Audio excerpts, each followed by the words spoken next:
Hello student, हम लोग first chapter the French revolution के अंतर्गत उसके 5वें अध्याय 5th part the evolution of slavery, दास प्रथा का उन्मूलन पार्ट को देखेंगे कि फ्रांस में स्लेव या स्लेवरी का क्या रोल था, कैसा था, कैसे हटाया गया, फिर पुनः कैसे वापस आ गया। ये इस घटनाक्रम को हम लोग इसमें समझने का प्रयास करेंगे। One of the most revolutionary social reforms of the Jacobin regime was the abolition of slavery in the French colonies. फ्रांसीसी उपनिवेशों में दास प्रथा का उन्मूलन जैकोबिन शासन के क्रांतिकारी सामाजिक सुधारों का जो भी सुधार उन्होंने किया उनमें एक महत्वपूर्ण कार्य था, हिस्सा था ये। The colonies in the Caribbean, Martinique, Guadeloupe, and Saint Domingo were important supplier of commodities such as tobacco, indigo, sugar and coffee.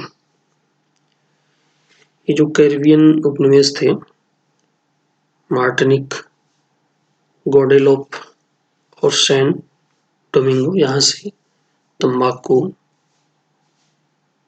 Nil, Indigo, sugar cane या शुगर एंड कॉफी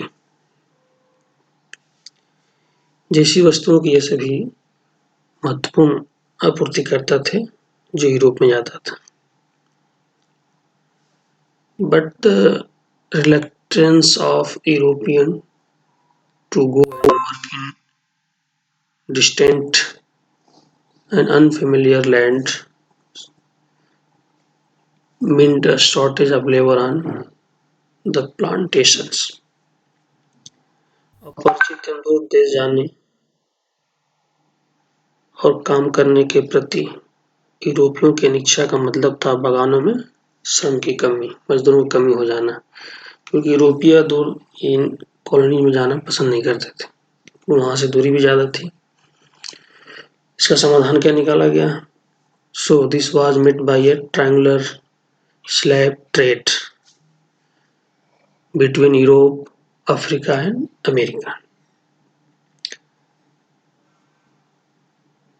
इस कमी को यूरोप, अफ्रीका एंड अमेरिका के बीच त्रिकोणीय दास व्यापार द्वारा पूरा किया गया। इसी को हम लोग ट्रायंगुलर स्लैब ट्रेड कहते हैं। यानी कैरिबियन जो भी उपनिवेश थे, वहां पे जो भी शॉर्टेज थी लेबर की, तो यूरोपियन वहां काम नहीं करना चाह रहे थे, जाना नहीं चाह रहे थे, इसलिए ट्रायंगुलर स्लेव ट्रेड इन त्रिकोणीय दास व्यापार शुरू हुआ। कहां से? अफ्रीका और अमेरिका के कॉलोनी से। The slave trade began in the 17th century. दास व्यापार 17वीं शताब्दी में शुरू हुआ।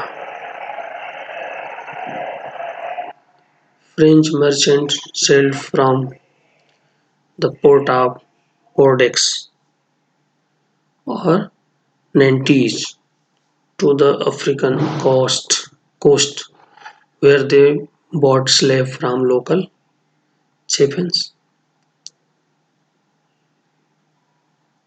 फ्रांसीसी सौदागर जो व्यापारी थे, बोर्दे या नान्ते बंदरगाह से अफ्रीका तट पर जहाज ले जाते थे, जहां वे स्थानीय सरदारों से दास खरीदते थे।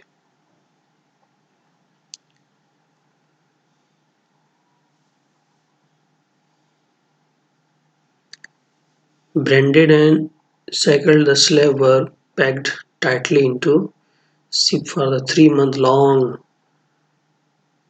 voyage across the Atlantic to the Caribbean.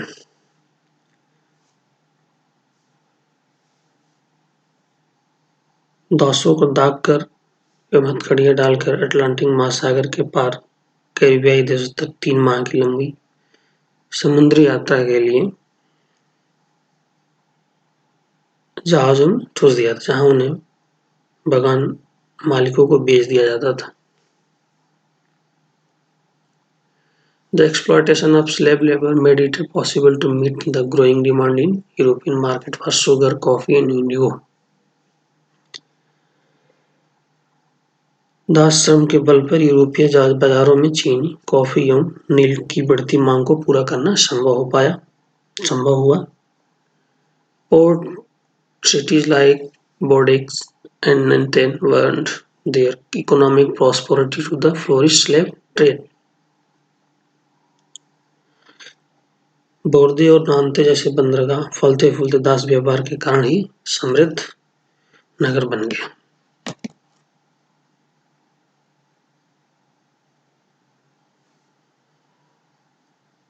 Throughout the 18th century, there are little criticism of slavery in France. 18वीं शताब्दी में फ्रांस में दास प्रथा की ज्यादा निंदा नहीं हुई।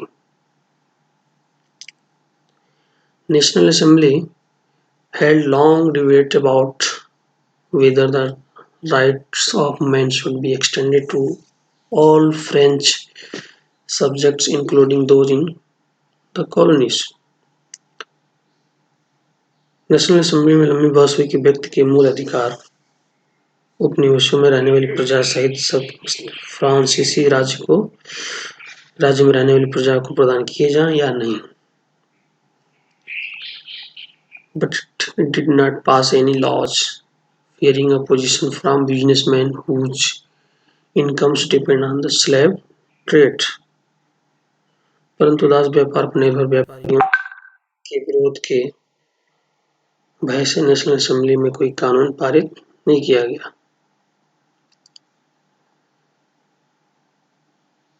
It was finally the convention which in 1794 legislated to free all slaves in the French overseas possessions. लेकिन अंततः सन 1794 में के कन्वेंशन ने फ्रांसीसी उपनिवेशों के सभी दासों की मुक्ति का कानून पारित कर दिया। This, however, turned out to be a short-term measure. 10 years later, Napoleon reintroduced slavery. 10 वर्ष बाद ये जो कानून 1794 में पारित किया गया, ये बहुत छोटी अवधि तक ही लागू रहा। 10 वर्ष बाद नेपोलियन दास प्रथा पुनः शुरू कर दी।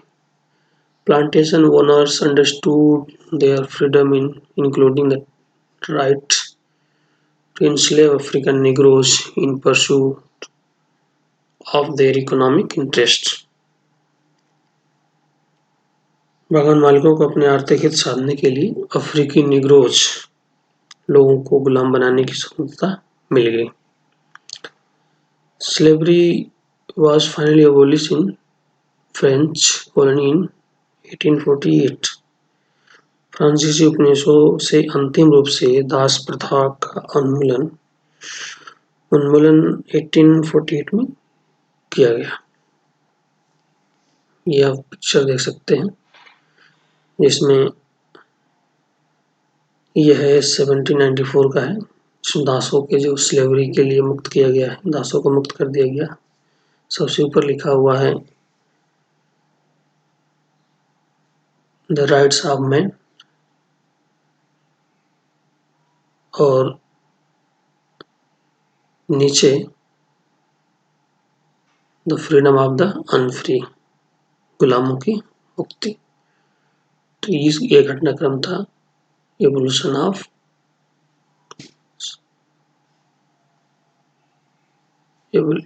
of slavery. Thank you.